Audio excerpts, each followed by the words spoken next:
And I believe that's happening now. Okay. Let me start out just by introducing myself. My name is Tom Pereira, and I'm a Columbia University and Montclair State University professor emeritus of neuroscience. I'd like to parse that for you. Emeritus is a fancy word that academics like to use, but it just means retired. Professor means that I profess or pretend to know something. And neuroscience, of course, is the science of the nervous system. I've also been a ham radio operator for over 70 years. And what that means is that I've tinkered with lots of electronics and gotten lots and lots of electric shocks.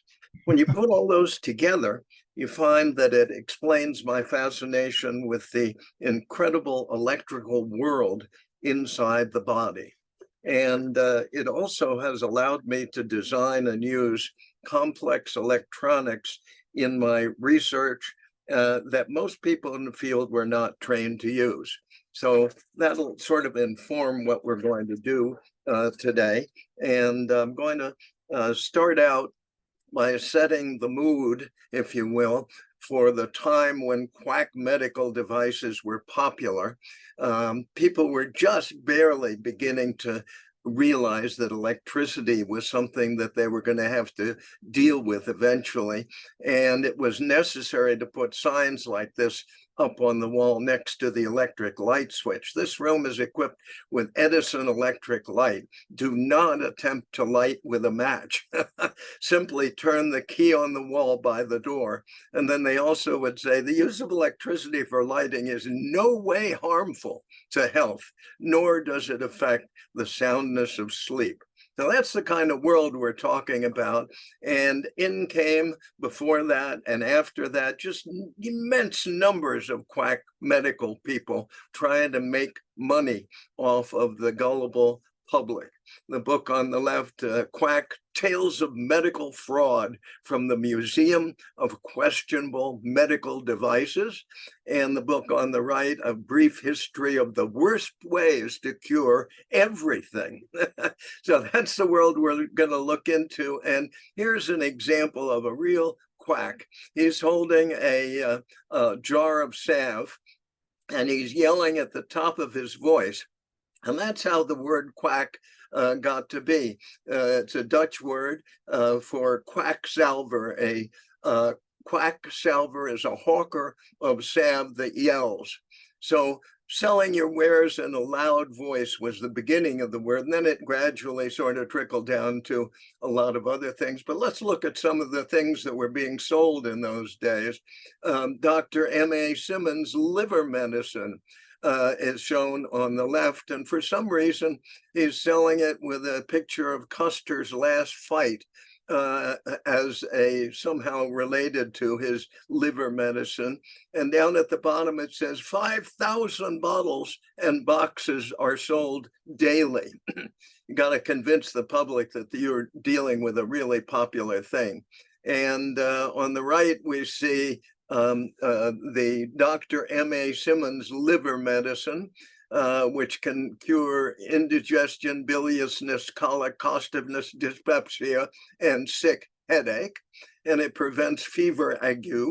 And down at the bottom, we see an ad for Chillerine, cure for chills, iron cordial, king of tonics, and a pile cure, all in one. What a bargain. The really neat stuff is when we get into asthma cigarettes. Dr. Batty, a great name, I think, Dr. Batty's asthma cigarettes for your health since 1882 for the temporary relief paroxysms of asthma. Effectively treats asthma, hay fever, bowel breath, all diseases of the throat, head colds, bronchial irritation, not recommended for children under 6. And on the right, we see Asthmador cigarettes or Asthmador pipe mixture to be smoked in a pipe. And down there below that, it says they contain no tobacco, nor habit-forming drugs, nor ingredients. So this is the kind of stuff that was being presented to the public back in the 1880s. And of course, along with it was testimonials. I was nervous, sick, sleepless, and my favorite prescription restored my health. And on the right, was confined to bed for 4 weeks, now does homework easily. Great stuff. One of the tip-offs that these things are not what they are cut out to be is when you see a very specific number, like the one I have circled here, 3,188,000 copies of this book have been sold. A lot of the quack people thought that throwing in a very specific number would help their sales. This is the first grade edition, which was sold at $1.50 a copy, but to anyone filling out the form and sending in 50 cents, we will send you this book now as a special, and it's from the World Dispensary Medical Association in Buffalo, New York. Then we see that in 1752, Benjamin Franklin discovered electricity, and electricity was to become a great vehicle for quack medical people to use in making money. And here we see Benjamin Franklin just about killing himself by picking up lightning from a lightning storm. People have wondered why he lived through that, but he did. Remember that date, 1752, that's sort of the beginning of the use and discovery of electricity. Galvani in 1752 discovered that electricity makes muscles twitch. And he had a lot of experiments where he would apply electricity to the muscles of a frog and get the frog to do all kinds of muscle twitching stuff. And in 1797, Alexander von Humboldt found a dead bird in his garden. He placed a blade of zinc in the beak and a shaft of silver into the rectum. An electric shock caused the bird to flap its wings and attempt to walk.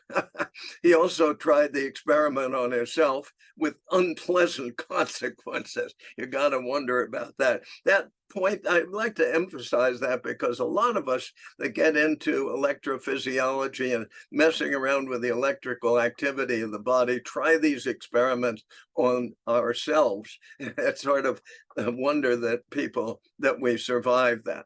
Anyway, moving on, looking at a book, Electricity and Medicine, A History of Their Interaction by Rosenbottom, and has a lot of wonderful examples of the early treatment of various diseases with medical devices. This is a static electricity machine being applied to some poor girl for some reason in 1785. And that little jar that you see hanging down measured the amount of electricity that was being applied to her using an electrometer. This was a typical cure for just about everything in those days. Here's an even bigger electronic static electricity generator being applied to a woman that has presumably some medical problem, and a quack doctor who claims that he's able to cure it with that. Galvanic piles were discovered by Galvani, and on the right you see the arrow pointing to a typical galvanic pile. A galvanic pile is a bunch of little metal discs separated by a thing like a blotter and some liquid between them, and when you have a stack of them like that, it ends up making a pretty good voltage battery. And here we see her sticking the top of the battery into her ear or something like that, and her hand into a dish where the circuit is completed, and in the middle is some kind of a circuit interrupter and clock, typical of the devices that were offered at that point. Galvanic piles were also made into belts, and these are galvanopylene belts. And really, they're just a battery and a belt. You put this around the patient, and down at the bottom, you can see all the things that are made with galvanopylene belts. galvanic chains, bands, band belts. Now, necklaces are particularly fun. Make a necklace out of a galvanic belt. It's for stiff neck, sore throat, diphtheria, loss of voice, nervous cough, spasms, and noises in the head.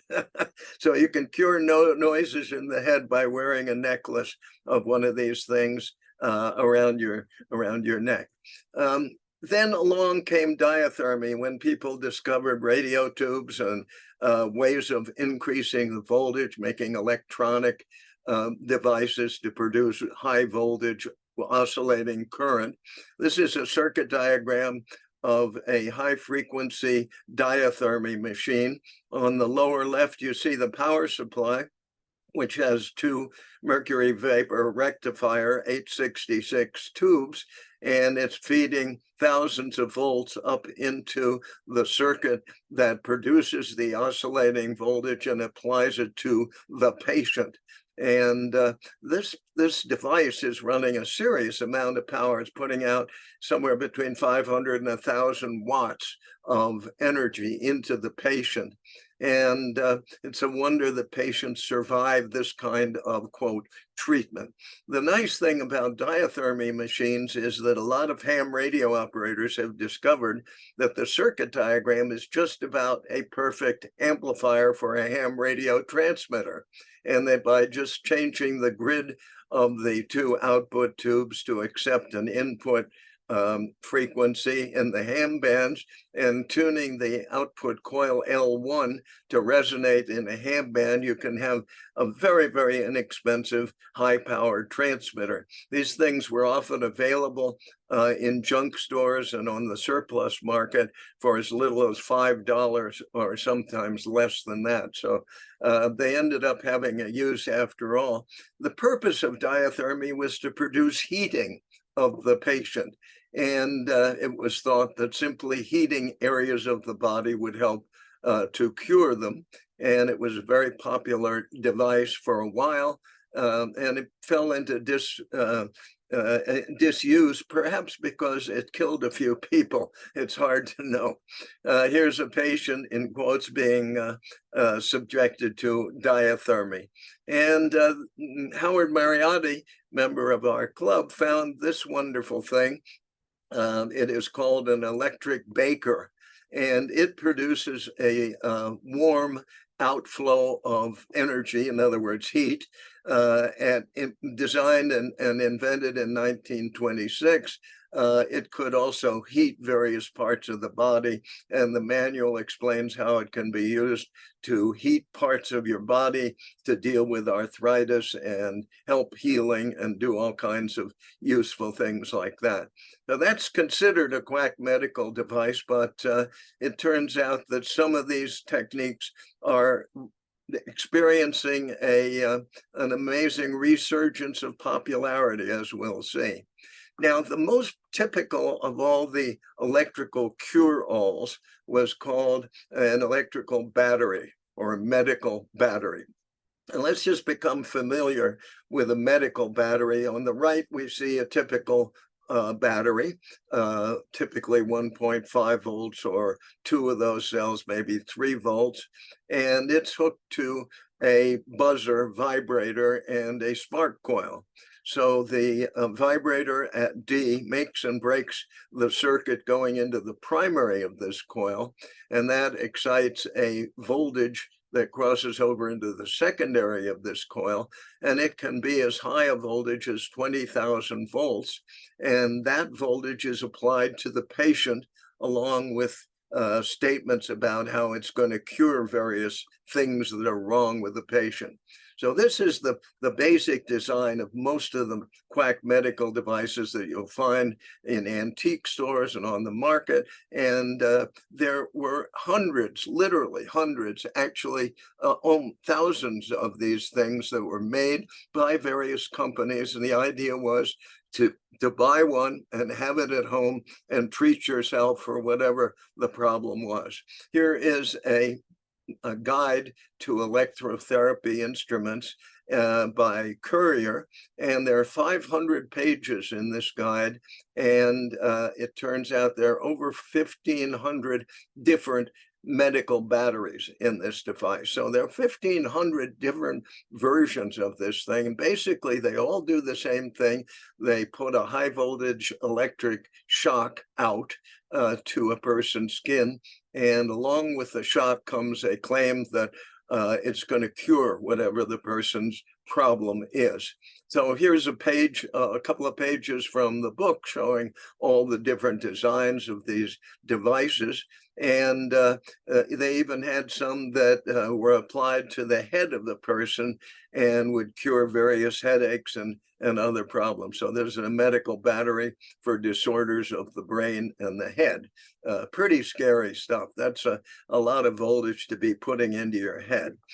Here's typical a result of treatment with a medical battery. The patient doesn't like it a lot, but figures they're getting cured. And medical batteries are so common that for the most part, they are basically worthless. You should be able to buy one for between $5 and $15. The exception is the extremely, extremely early ones, like this Smith's torpedo electric machine that I found at an antique show. The machine was patented and made in 1848, and at that time it cost $5.50. And in 1999 at the show, it sold for $7,750. So if you can find a machine that's that old, it can really be worth a lot of money. And you can see it has a very, very rudimentary DC motor, which spins around and impresses heck out of the patient while the patient is getting electric shocks from this device. And it's not in great condition, but you don't find these things very often. The more typically, you find them in better condition, but not as old. This is the cover of the box of the Smith's torpedo magnetic machine, presumably perhaps showing the factory where it was made. Here's a Neff medical battery. Might be worth a little more than $5 or $10, but I don't think it'd be worth more than a couple of hundred maximum, even though it's dated 1850. And again, you see a very basic kind of circuit with heavy windings around the coils of the interrupter and a big long step-up transformer to produce the high voltage.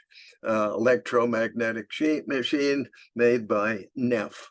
This is an interesting one. It's a portable medical battery made by Gaffey, and it is small, and you put a little bit of solution on the two squares on the left, and they are a galvanic battery, and they produce a little voltage, and that causes the vibrator and the coil on the right side to produce a high voltage, and then the patient is told to hold those electrodes in his or her hands, and or hold one of the electrode in your hand and use one of the devices down at the bottom applied to various parts of the skin. So this is a portable device that a doctor, quote, doctor, could bring along to treat patients. This is an interesting one. The machines were typically made as impressively as possible. You wanted to impress your patient with the idea that they were being treated by something really important and technically developed. So this device on the bottom, we see basically an electrical battery, a medical battery that produces high voltage. But if you look closely, while it's producing the high voltage, it produces a spark in the spark gap there, and you can see the cooling coils of the spark gap.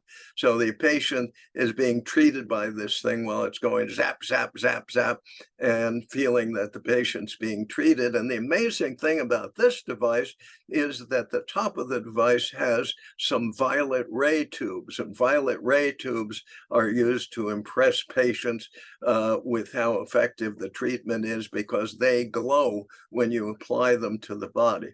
Here's a violet ray a standalone violet ray machine. You can usually buy these at antique shows for perhaps $10 or $15. And they have all kinds of different tubes that can be plugged into the device. And when you turn it on, and of course, they come with a manual that claims various ways of curing every disease known to man. When you turn it on, it glows rather dramatically. And if you're holding on to an electrode with one hand, the electrical voltage is so high that it'll jump right from the glass tube over to your hand and produce electric shocks in your hand. So it's a very impressive device to use for, quote, treating various things. Here's a portable one, looks sort of like a flashlight, but it has a buzzer and a step-up coil in it. It's called the Electreat.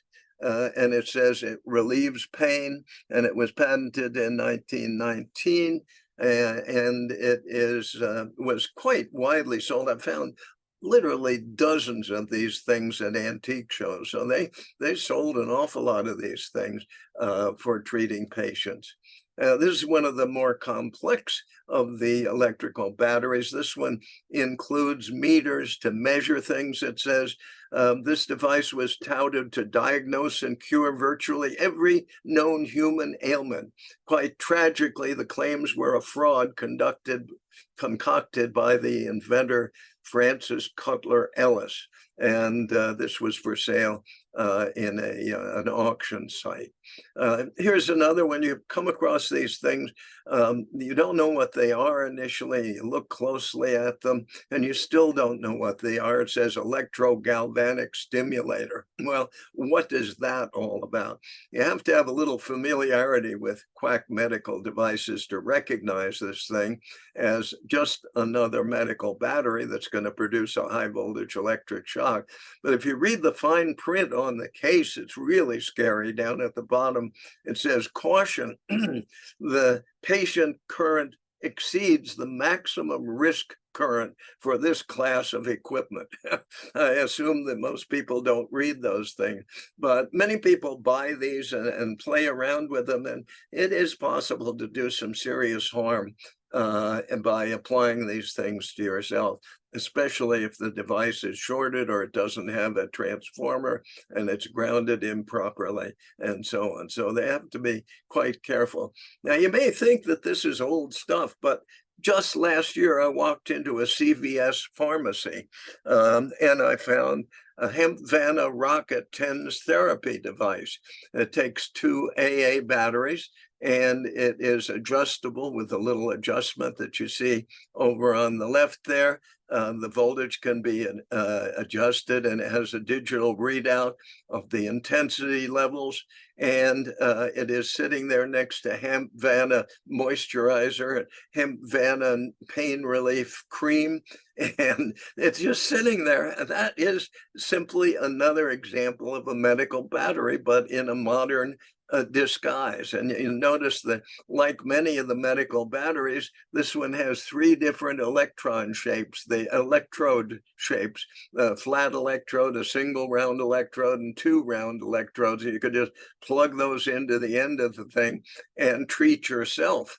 So pretty scary stuff, but CVS is selling these by the dozens, and people believe that they work, and maybe it's the belief that they work that is the important thing.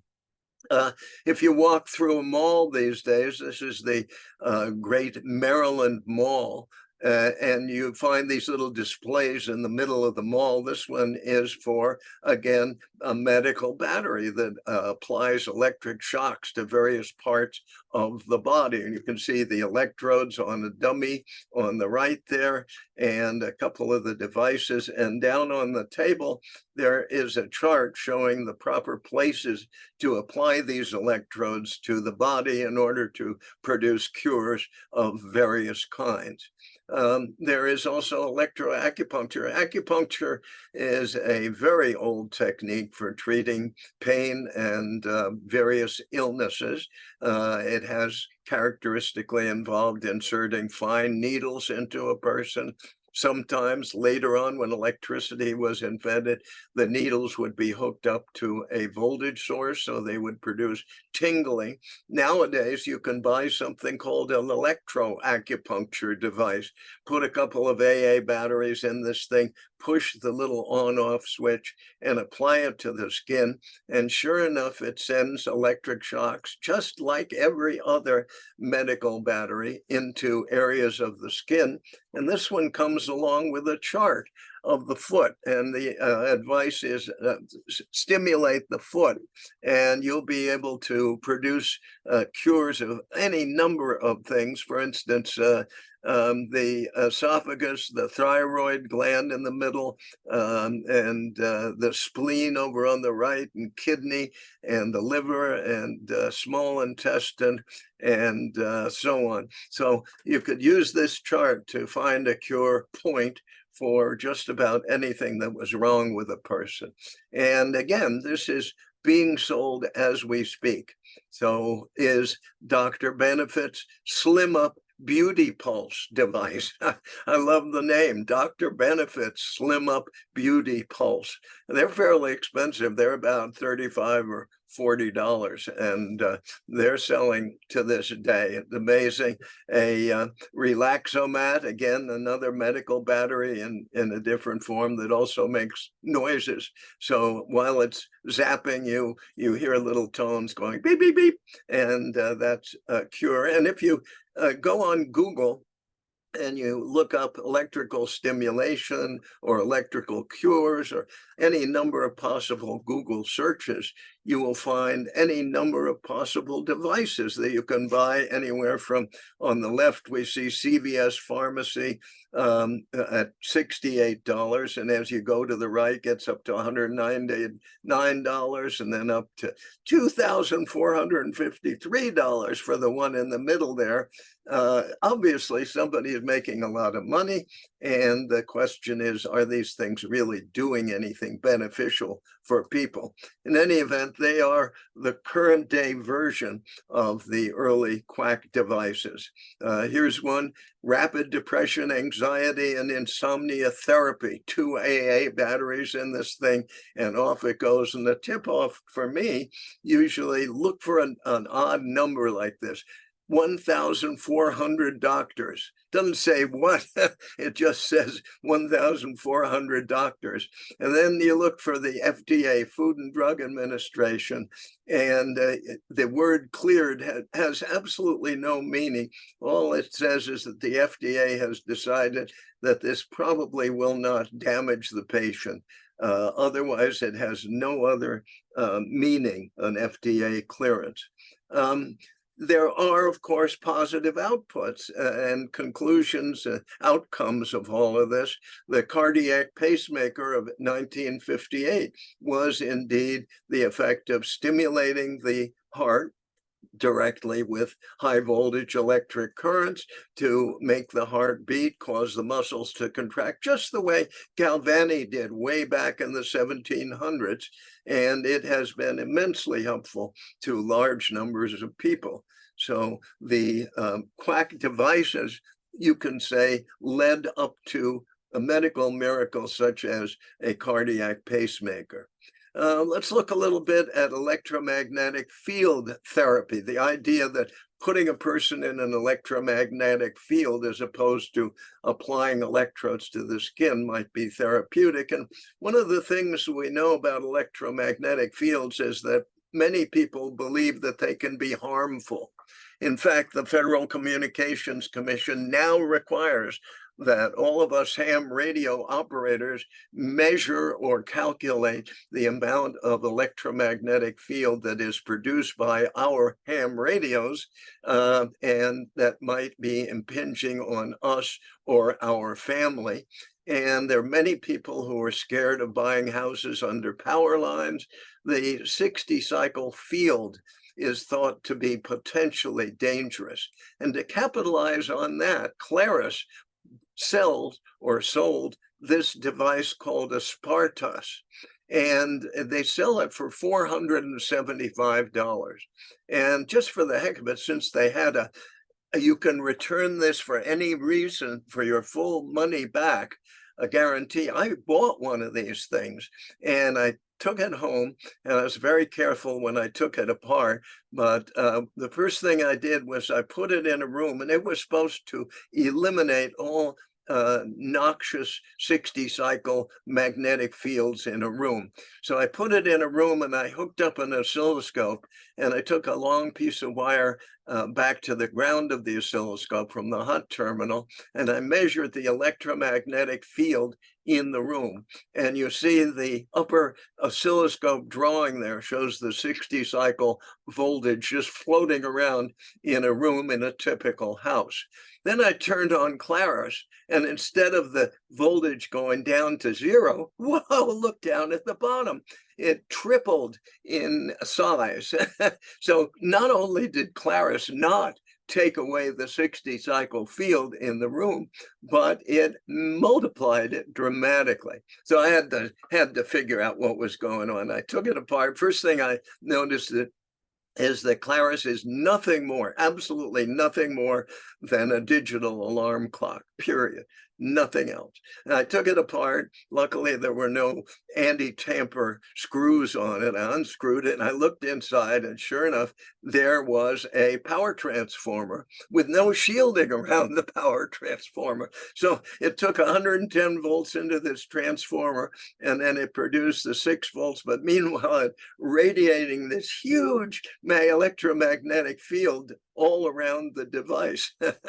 So I was very amused by that. And I figured I'd probably be sued if I told people about this, sued by Claris, if nothing else. So I boxed it up and sent it back to them and said, thank you very much, but I don't want to keep it. And I got my money back, luckily. And also a good story to tell, and really quite surprising to see that 60 cycle field dramatically increase when you put this thing on.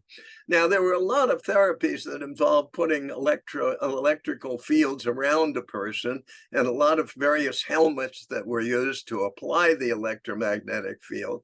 But all of that sort of led up to the use of electroconvulsive shock therapy. Now, prefrontal lobotomies were used with mental patients to calm them down for a very long time in surgery, and they hit a peak of 20,000, approximately 20,000 lobotomies were done in 1951 worldwide. And that data is pretty well authenticated. And there were a lot of people who just plain thought that was inappropriate to lop off the frontal lobe or disconnect the frontal lobe of the brain from the rest of the brain to calm people down, when you didn't really know, even at that point, certainly even now, didn't know exactly what the prefrontal lobe of the brain does. So taking off part of a person's brain to calm them down when you don't even know what that part of the brain does was not well thought of.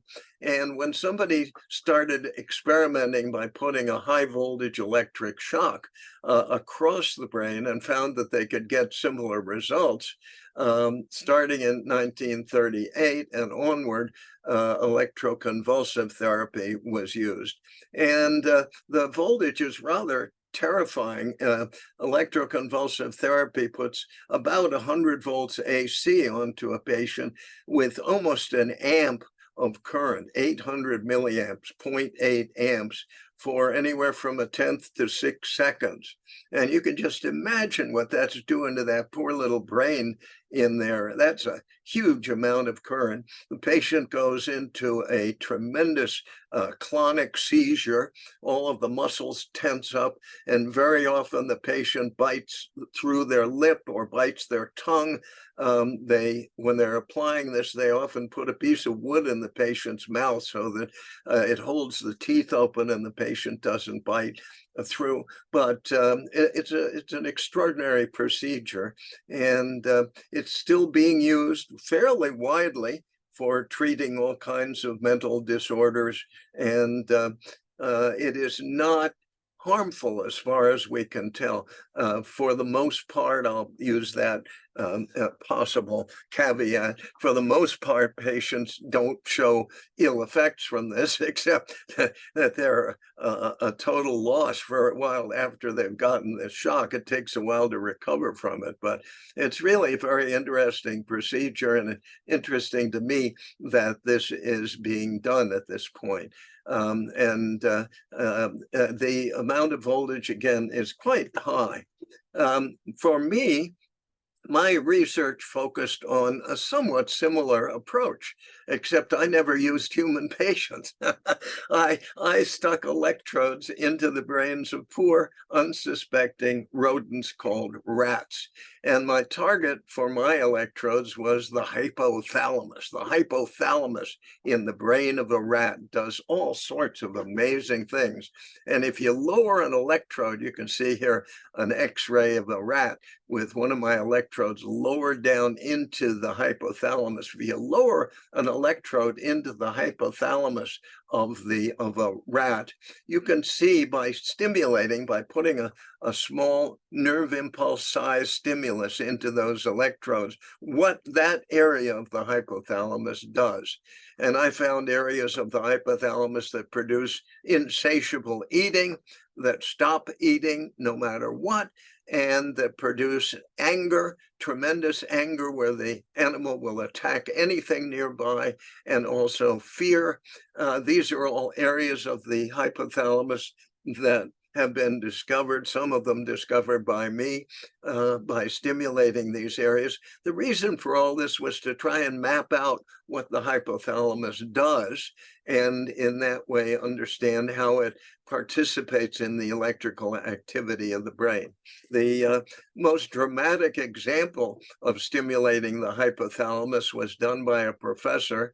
There's the hypothalamus located in the very middle center part of the brain, with all kinds of extensions of nerves coming out from it. This is the current issue, 27 October 2023 of Science magazine. Right on the cover of that magazine, this week, actually, it's a weekly, is a picture of the hypothalamus and an article, lengthy article about the hypothalamus. So they're still doing this stuff that I was doing back in the 1960s. The most dramatic person working in this field was a man by the name of Jose Delgado, and he implanted electrodes into the brain of a bull, and he hooked those electrodes up to a radio receiver, and he could stimulate those electrodes by sending a radio transmission to the receiver on the head of the bull, which would then send an electrical impulse into the hypothalamus in the area that produces tremendous fear. So here's a picture of Jose Delgado in a bullfighting ring with a bull that has been charging at him at high speed, and he has just zapped the bull in the hypothalamus, in the runaway, in the I'm scared area. And if you look down at the feet of the bull, you can see the dust that's kicked up as the bull comes to a screeching stop and prepares to run away from Delgado. That bull was out to kill Delgado. There was no question. And when Delgado stimulated the hypothalamus, he turned around and ran away. And definitely an unnecessary demonstration, but Delgado had to get research money, and sometimes you get research money by convincing people in dramatic ways that your research is useful. What has happened as a spin-off of this is quite interesting. There are places in the world where a judge can sentence a violent criminal to have their hypothalamus stimulated constantly in the runaway area, or that can sentence a criminal to have the attack and violence area of the hypothalamus destroyed. You destroy the area by simply putting a higher voltage down through those electrodes into the hypothalamus and essentially electrocuting the brain cells in that area of the hypothalamus. When you do that, it produces a totally docile animal and person. And of course, you get into the question of medical ethics. Is it ethical for a judge to sentence a criminal to have a part of their hypothalamus destroyed so they can never be violent again? I'll leave you with that. The whole field of medical ethics is quite fascinating at this point. Here's the hypothalamus again, a little area in the brainstem area of the brain, and you stimulate it in that way. What has happened is that this has led into other people putting electrodes into the brain of humans, and we now have a field in which humans have had electrodes implanted in their hypothalamus. Here's one. I never did that happily. I stuck with poor defenseless little rats, and it is now given the title of direct brain stimulation. So there are the electrodes in the hypothalamus or other area of the brain, and direct brain stimulation is applied to the brain to produce all kinds of different effects, from supposedly curing Parkinson's to improving other brain function. Very interesting field, really, that has come as a result of the early research on the hypothalamus. And even that traces all the way back to the medical battery, because that was producing little electrical zaps, which is what these electrodes are doing. We go on to external stimulation of the brain. Specifically, tell you about a Russian sleep machine called the Electroson, invented in Russia. My first contact with this was in 1960, when a man brought it into our laboratory at Columbia and said, I want you to do research on this thing. It puts people to sleep whether they want to be asleep or not, and I want to patent it, and I want to put one next to everybody's bed and have it sold by CVS Pharmacy and so on. And we said, okay. So we got this machine and we started studying it, and we started looking at the electrodes. It has a bunch of controls, one of which determines the pulse width, and the other is the pulse repetition rate. And so you have those different parameters, and you can apply the electricity to the headdress that you see here. And as you can see, there are only two wires coming from the sleep machine. One goes over the eyes, one over the back of the neck. And it produces an electrical pulse that travels through the sleep center of the brain, which is fairly close to the hypothalamus. It's called the reticular formation in the brain. And you can see, if you draw a line between the electrodes over the eyes and the back of the neck, it's going right through the brain's sleep center. And that is this area here, the reticular formation. And when you stimulate it, a person simply goes to sleep, whether they want to or not. Here's a picture of me asleep with the device on. I told you that typically most of the researchers in this field try things out on themselves first. I tried this out on myself first, and then did about 20 or 30 other subjects, paying them to go to sleep in our laboratory. And I found that there was no ill effect whatsoever, that the sleep occurred within 5 minutes of starting the stimulation. And strangely enough, that the sleep that was produced by the stimulation was the equivalent of a whole 8-hour night's sleep, but only with an hour of stimulation. So it was capable of producing compressed sleep. Fascinating stuff. And we helped the people apply to the FDA for clearance for this device, hoping that they would get. The FDA said, no, you can't sell this device. You can't use it. It is illegal in the United States, because you cannot produce a timer that will be absolutely certain to turn it off when it needs to be turned off. A patient might put this on themselves, the timer might break, and they might receive this stimulation for 3 days before someone discovered them. And we can't allow that. So it's illegal in the United States, but it is widely used in Russia for sleep therapy and has been since the 1960s. After an operation, people have pain, and this device simply puts them to sleep. It's an amazing device. When it was outlawed, other companies started making it and selling it illegally. Here's an example. Made with a few transistors, very simple circuit, just a pulse voltage into the brain. And it raises interesting questions about whether the government should forbid things like that. Nowadays, I see, thanks to one of the members of the club pointed this out to me, that there is a device that is currently being sold for reducing the amount of time that, I should say, increasing the amount of time that people with brain cancer can live.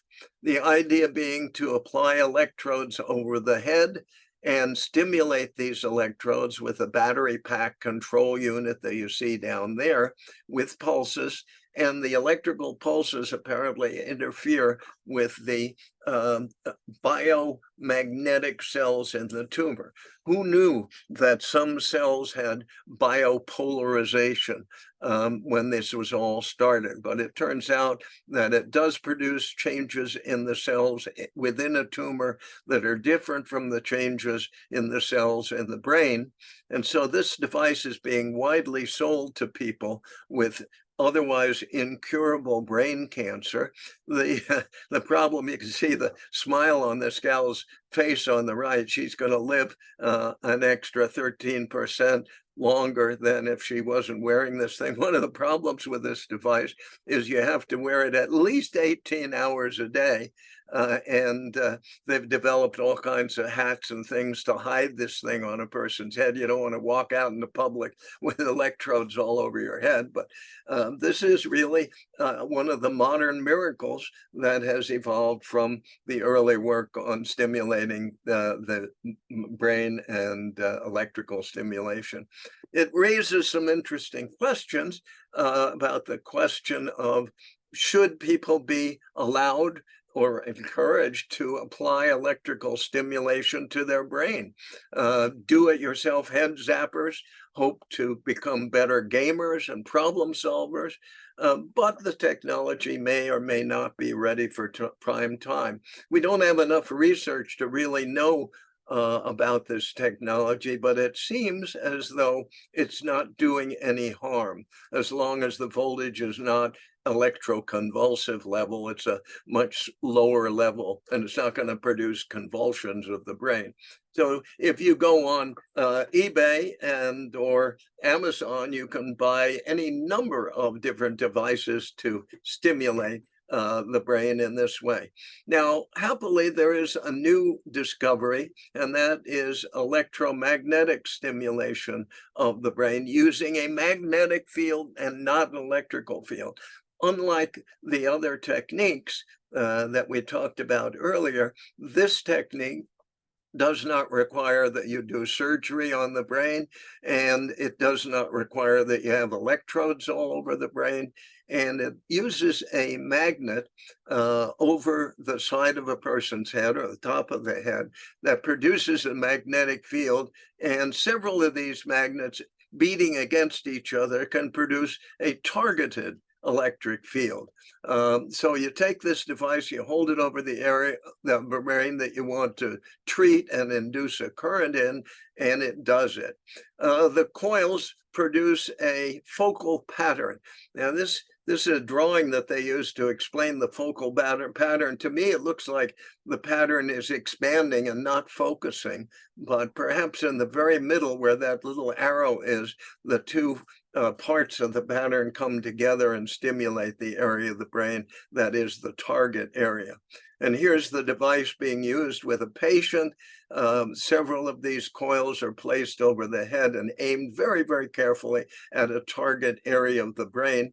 And the results are quite promising in terms of the effect on specific areas of the brain. Here's a focused magnetic probe on the surface of the brain, producing stimulation of the area of the brain that's indicated in red there. And so as you become more and more focused, you get closer and closer to the research that I was doing that required implanting electrodes in the brain. And instead, you can now stimulate target areas of the brain magnetically rather than electrically. Very exciting stuff. I'm going to move on quickly to another application of electricity in the body called biofeedback therapy. And biofeedback therapy is something that I've done a lot of work with, and I'm quite convinced that it is not a quack device. It is for real.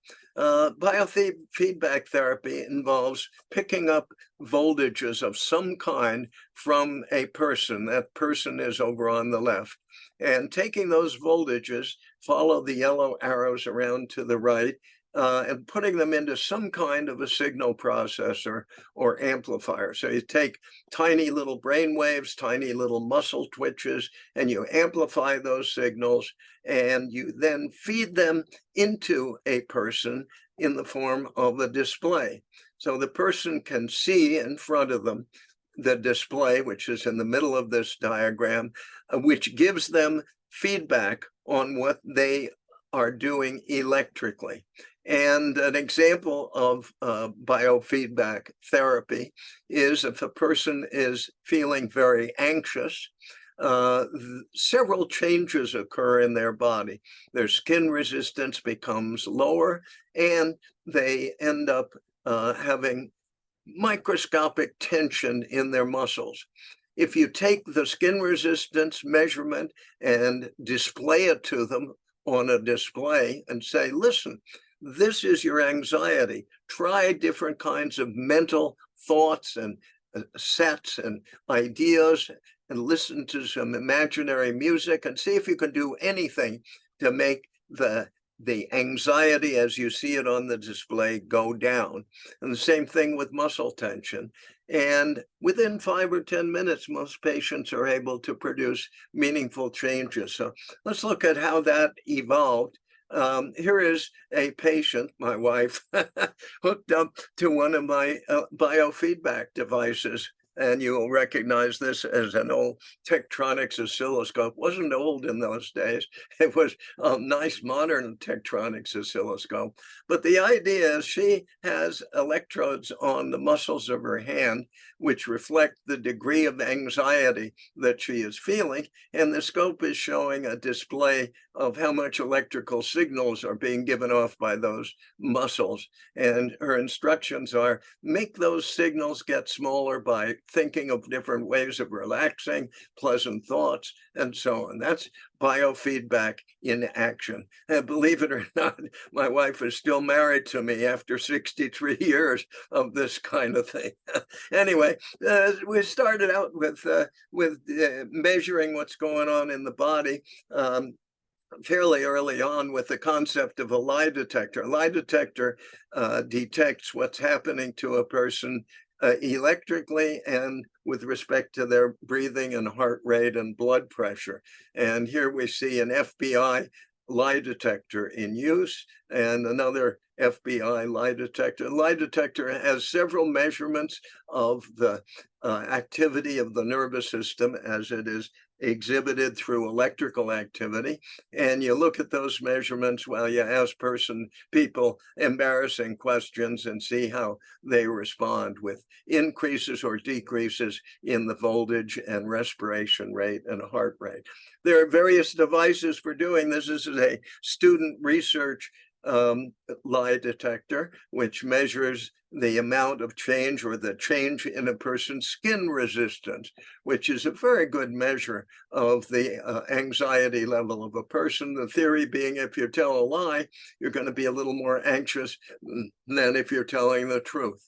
And another student research psychogalvanometer, fancy name for a lie detector. And this one's much cheaper than the other one. And then we find that the toy companies got into the act. And this is a Marlin toy lie detector from 1950, if you can imagine going back that far. And the idea is you get a person to hold on to the electrodes, or you put the electrodes on the finger of a person, and you look at the needle, and the needle shows whether the person is lying. If the needle's over on the left, you can see a little angel symbol. And if the needle's over on the right, you can see a little devil symbol. And you ask a person embarrassing questions. And if they're not embarrassing, the needle goes on the left. And if they're really upsetting and embarrassing, it goes over to the right. So Marlin Toy Company sold these things. A really neat little circuit, has one tube and a battery and a flashlight battery for the filament of the tube. And these were sold at Schwartz Toy Store in New York City for a lot of money. I think they were maybe $18 or something like that at that time, 1950. And they, of course, gave rise to other toy lie detectors. This one is called the Super Sleuth. And again, it just does the same thing. It measures the amount of skin resistance produced in the person, and skin resistance is proportional to the amount of tension that a person is feeling or anxiety. And Science Fair and Radio Shack put out a lie detector kit, and it would make a tone so cheap it didn't even have a meter, it just had a tone, and the tone would go woo if you were calm, and then it would go wee wee wee if you were telling a lie. And the amazing thing about this device is it was really accurate, and you could ask a person an embarrassing question and the thing would go woo woo woo woo. And I think that the company got sued for this because it was so accurate. You could ask a person very embarrassing questions and get very valid answers out in terms of the tone of the output. So they say, easy to liven up any party, fun for all age groups. But if you ask a person a really embarrassing question, it might be very embarrassing for the person. So they changed the name of this thing. Here's another one in kit form, but they eventually changed the name from lie detector to a biofeedback monitor kit, and talked about how your emotions can be changed. Hear your emotional life and learn to relax and reduce stress. So you use this device to listen to that tone, and you try all kinds of mental and physical relaxation till the tone goes from woo, woo, woo, woo, woo, woo, lower, and that means you're relaxed. And that's, again, a form of biofeedback. Biofeedback is really a very effective technique. Here's a biofeedback measuring device that measures a person's heart rate and shows it to the person. You can try all kinds of mental activities, relaxation of your body, different postures, and see what will make the heart rate, as indicated on that meter, go down. And here is an electromyograph, a device that is used to measure the literally microvolt signals that are given off by a person's muscles when the muscles tense up. And by looking at the meter on this electromyograph, you can learn to relax your muscles and then relax them more and more, and really learn what kind of posture and thought processes, maybe music, are most relaxing for you. And that's what biofeedback is all about. And it turns out to be really quite an effective technology. I even used it on my son. He's having a good time there. So anyway, I thought you would enjoy this little trip through QUACK Electromedical devices, how they will lead the way to today's medical miracles. And if you want to come to my QUACK Medical Museum, I have a bunch of the devices you saw and some others on the internet. It's w1tp.com/IamQuack.htm. I think the name is quite appropriate, IamQuack.htm. So thank you for your patience, and I hope you have enjoyed this little trip through the field of electrical stimulation and electrical recordings of the nervous system.